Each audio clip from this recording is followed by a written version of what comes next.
प्यारे बच्चों, सुप्रभात। सर्वनाम चल रहे हैं बेटा हमारे। पुरुषवाचक सर्वनाम कर चुके हैं। आगे सर्वनाम देखिए। निश्चयवाचक सर्वनाम। निश्चय पता चल रहा है ना नाम से ही कि किसी व्यक्ति, वस्तु, स्थान की ओर निश्चयात्मक जानकारी या संकेत करते हैं। वे सर्वनाम शब्द जो किसी वस्तु या व्यक्ति की ओर निश्चयात्मक संकेत करते हों उन्हें निश्चयवाचक सर्वनाम कहते हैं। निश्चयात्मक जानकारी प्रदान करते हैं ये सर्वनाम शब्द। इसके अंतर्गत क्या क्या है? यह, वह, ये, वे। यह मेरी पुस्तक है, तो यह जो है सर्वनाम शब्द, यह किसकी ओर संकेत कर रहा है? पुस्तक की ओर। वह मेरी पेंसिल है, अगर इनकी अपेक्षा यह पुस्तक मेरी है तो फिर वो यह जो है, यह पुस्तक मेरी है, संज्ञा से पहले अगर आ जाता तो क्या होता बेटे? सार्वनामिक विशेषण, वो विशेषण का कार्य करता। लेकिन यहाँ पर संकेत कर रहा है पुस्तक की ओर, यह मेरी पुस्तक है। वह दूर की वस्तुओं के लिए वह मेरी पेंसिल है। अरे यह तो अपना सुरेश है, जो यह सर्वनाम शब्द है यह सुरेश की ओर संकेत कर रहा है। यहाँ पर वे दूर की ओर संकेत है। ये वे हमारे संगीत के अध्यापक हैं।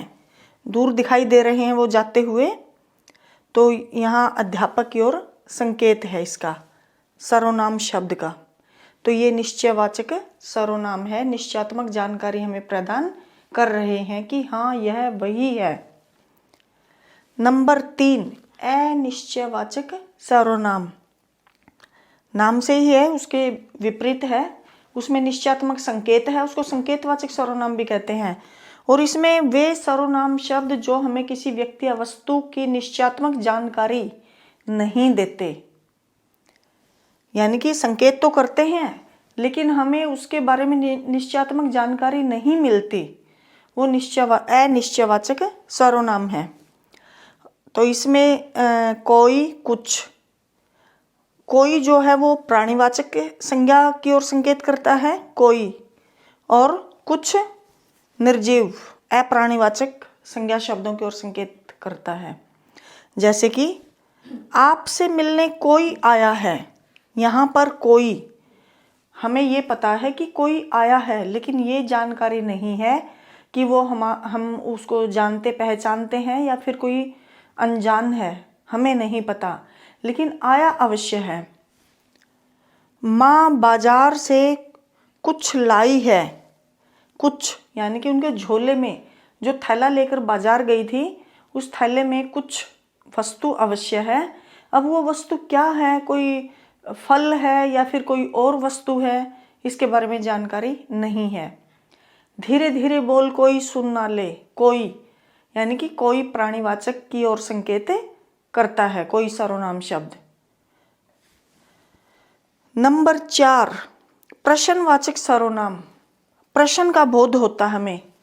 जिन सर्वनाम शब्दों से हमें किसी संज्ञा या किसी व्यक्ति वस्तु के बारे में प्रश्न का बोध हो उन्हें प्रश्नवाचक सर्वनाम कहते हैं। कौन, क्या, कहाँ। अब कौन जो है वो प्राणीवाचक संज्ञा शब्दों के साथ लगता है, और क्या, कहाँ, कहाँ स्थान के लिए, क्या वस्तु के लिए। कमरे में कौन बैठा है? कोई बैठा हुआ है और उससे प्रश्न किया जा रहा है, कमरे में कौन बैठा है। वह क्या चाहता है? क्या वस्तु चाहता है, किस चीज को चाहता है। तुम कहाँ के रहने वाले हो? तो यहाँ पर स्थान का बोध हो रहा है, ये प्रश्नवाचक सर्वनाम के अंतर्गत आता है। तो इससे संबंधित बेटा आप पुस्तक अभ्यास कर लेंगे और अपना ईमानदारी के साथ कार्य करेंगे। धन्यवाद।